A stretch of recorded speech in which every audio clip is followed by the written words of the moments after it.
गली से लेकर दिल्ली तक, काम से लेकर संसद तक, हर समस्या, हर खबर आज लेकर आया है आपके लिए आपका अपना चैनल न्यूज़ मिरर, खबरों की सच्चाई का आईना। नमस्कार, न्यूज़ मिरर में आप सभी का स्वागत है। नवरात्रि के पावन अवसर पर माता की चौकी का भव्य ज्योति प्रकट एवं महाप्रसाद का आयोजन संपन्न हुआ। बता दें, ठाणे में पावन पर्व नवरात्रि के अवसर पर माता की चौकी का आयोजन गुलशन बंसल द्वारा कराया गया। यह कार्यक्रम गुलशन बंसल ने अपने निवास स्थान पर माता की चौकी ज्योति प्रकट महाप्रसाद का भव्य आयोजन किया, जिसमें मां भवानी के सुंदर भजनों से उनका गुणगान कर मां को रिझाने की छोटी सी कोशिश रही। आए हुए भक्तों का स्वागत सत्कार माता रानी की चुनरी ओढ़ाकर एवं तिलक लगाकर किया गया एवं साथ में ही माता रानी का जयकारा भी हुआ। कार्यक्रम का समापन माता रानी के महाआरती के साथ संपन्न हुआ।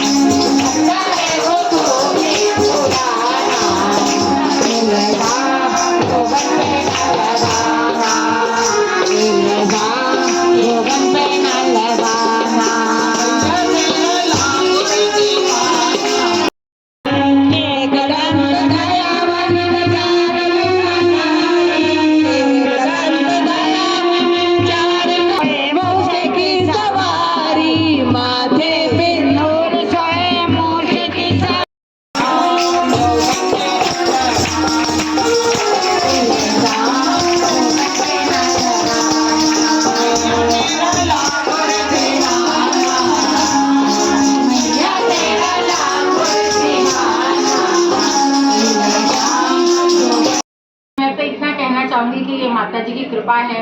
आज मैंने सुबह माता जी से ये प्रार्थना करी कि हम चौकी कर रहे हैं, हम प्रोफेशनल पे हैं नहीं, तो मैया रानी हमारी लाज रखना। तो माता रानी ने इतनी अच्छी लाज रखी हमारी कि सब झूमने लगे। अंत तक देखिए, मुझे रोंगटे भी खड़े हो गए। अंत तक जो है सब खुशी की वजह से झूल रहे थे और माता रानी के भजन भी बहुत अच्छे हुए, इसलिए मैं बहुत खुश हूँ, बहुत खुश हूँ।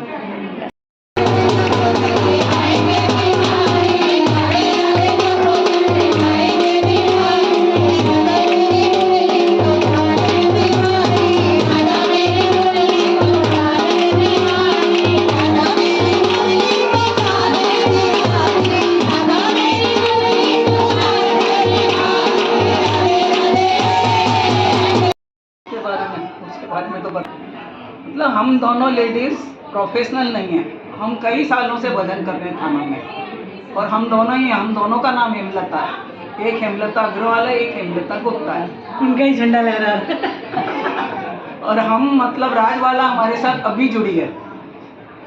आज चौथा किटी हुई। किटी के भजन नहीं, आज ये उन्होंने इतने पसंद आए कि उन्होंने हमको भजन करने का आमंत्रण दे दिया और हमने खुशी खुशी आमंत्रण स्वीकार किया। आशा करती हूँ सबको बहुत पसंद आया होगा। देखिए, सबसे पहले तो नवरात्रि की बहुत बहुत शुभकामनाएं।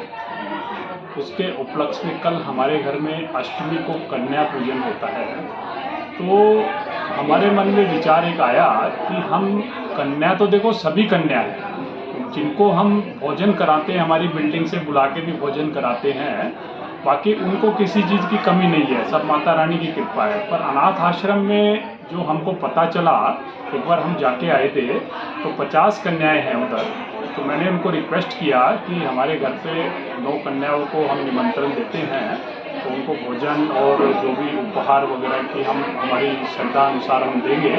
तो उन्होंने हमारी रिक्वेस्ट स्वीकार की और कल वो भेजने के लिए तैयार हुए। तो मैं सबको ये कहना चाहूँगा कि ऐसे सब लोगों को शामिल होना चाहिए। जो अनाथ बच्चे हैं, ये बेगर्स से उठा के लाते हैं, जो बेगर्स रोड पे होते हैं उनसे उठा के बच्चों को लाते हैं। छोटी छोटी कन्याएं हैं, 8 साल की, 5 साल की, 9 साल की कन्याएं मैंने खुद अपनी आंखों से देखी, आंखों में आंसू आते हैं उनको देख के। वो पढ़ाते हैं, उनको स्कूल में भी भेजते हैं, फीस भी देते हैं उनकी।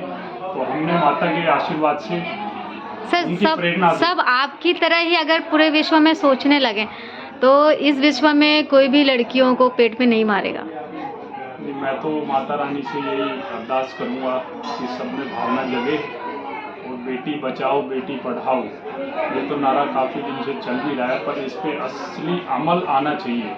खाली नारे से काम नहीं चलेगा। हम सबको मिलके इसमें कार्य करना चाहिए और मैं हर तरह से समाज के प्रति तैयार हूँ।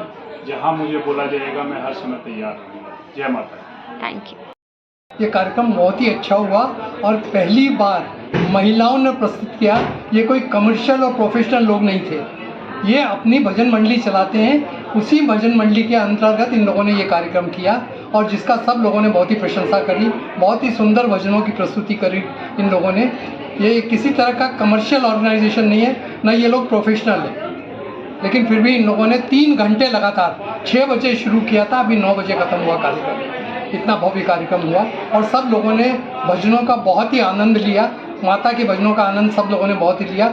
आज नवरात्रि का 7वां दिन है, काल रात्रि का दिन है और उस दिन सब लोगों ने बहुत ही आनंद लिया। क्या कहना चाहें? क्या है कि हम लोग समाज के नीचे के लोगों को भूल जाते हैं। इस मौके के ऊपर ये जो पहल की गई है, ये बहुत ही सुंदर पहल है। कल कन्याओं को घर में बुला के उनका कन्या पूजन किया जाएगा।